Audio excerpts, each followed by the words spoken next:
Because the only way we can learn and do better is if we fail at a certain point, if we fall at a certain point. All of those downs, they lead to an up. I don't know, there's just something about a rainy day that just, I don't know, it does something for me.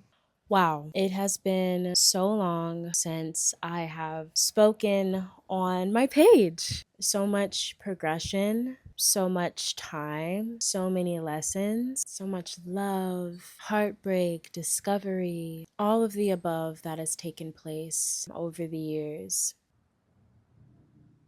When I think of connection, I think of people automatically. I think of my friends, I think of my sisters, I think of these little blue jays fighting in the tree and flying away. He's not flying away now, but it was two of them. And when I think of one of the most important glues to keep connection, I think of self analysis. It's never easy looking inward, and specifically to see where you can do better, because that would require you to acknowledge where you've gone wrong. Who wants to acknowledge where they've gone wrong? Who wants to admit that they're wrong? I will say I am one of those people who has a difficult time admitting that they're wrong. I hate it. I mean, even in just the simplest of conversations, I love being correct. I love being able to say, I was right about that. It gives me a little ego boost that I enjoy. It feels good to be right. It feels good to know what you're talking about. But in some instances, things happen and you may not even know that you're wrong until someone tells you. But what happens when someone tells you that you're wrong and you're not ready to accept it? Growing up with siblings, it was always easy to, well, no, let me rephrase that. Growing up with siblings, the expectation was to self analyze a lot. Sharing toys, sharing remote time, sharing food. I had to share a lot.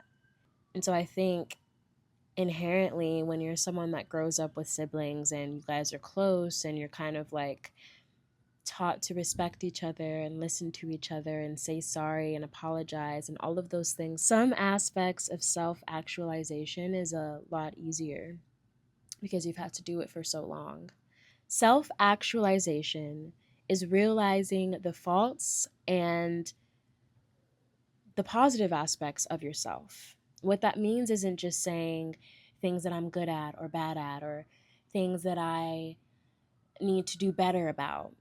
It's about knowing who you are and where you're at.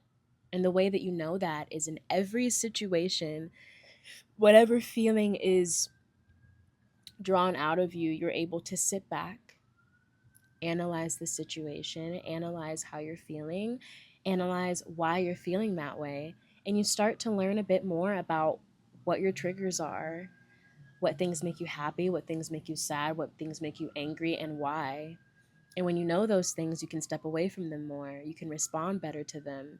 You can acknowledge it in other people. I'm talking about all of this because I believe that one of the worst things we can do to form connections and community is not be able to recognize the things that set us off and why we're acting a certain way.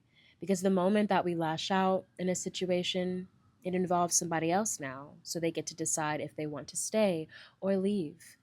The moment that we react without thinking is the moment that we lose control. And literally, in the moment you're losing control and you're reacting. But how can we control our reactions? Sitting back, analyzing, being quiet, taking time to really just think. I'm really just ranting at this point, but it really made me think about just the idea of having immediate answers when someone asks you a question. When you answer a question like, how are you doing? Are you really thinking about how you're doing before you answer it? Are you really analyzing how you're doing before you answer it? Are you really taking your time to think and ooh, ask yourself, how am I doing? Because me, when I ask, I really mean that. That's the place that I'm in. I don't like to be checked. I don't like to be told what to do. I don't like constructive criticism because, in the end, I just want to be good at everything.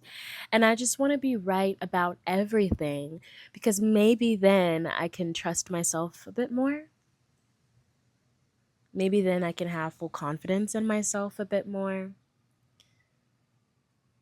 But honestly, the reality is in this life, we're never going to be right about everything. We're never going to do everything correctly. We're never going to handle every situation correctly because some things are new. And just like babies, we fall and we just have to try to get back up again. And that's what I feel like self analyzation is. It's like being willing to be a baby, to be a child, to be curious, to want to learn more about yourself and the world around you. Um, because the only way we can learn and do better is if we fail at a certain point, if we fall at a certain point. All of those downs, they lead to an up. What are some ways that you want to try analyzing yourself a bit more this week? I want to write more. I want to write in my diary. I want to write about some situations I've been dealing with, and hopefully when I write, I can really see how I'm feeling fully. I mean, that's what I experience when I write.